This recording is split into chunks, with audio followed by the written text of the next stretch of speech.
Des poursuites et condamnations judiciaires au niveau régional et international font également partie du train des sanctions attendues par le gouvernement congolais pour mettre fin définitivement à l'agression rwandaise et au cycle des violences en République démocratique du Congo après près de 2 décennies. C'est ce qu'a soutenu Patrick Mouyaya au briefing de ce lundi.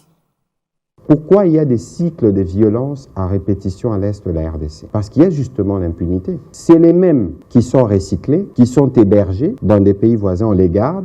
Et lorsqu'on pense que c'est le moment de freiner l'élan pris par la République démocratique du Congo, on agite des épouvantails. Les noms sont connus. Nous avons fait un travail de documentation dans le livre blanc. La prochaine étape, c'est la justice. Parce que lorsqu'il y aura des condamnations des individus dont je me fais l'économie de citer les noms, devant les juridictions nationales et internationales, en ce moment-là, ce sera plus contraignant et on demandera au Rwanda de livrer tous les criminels qu'ils gardent là-bas. Et c'est aussi cette stratégie-là sur laquelle nous travaillons pour que justice soit faite et les Nations Unies y tiennent.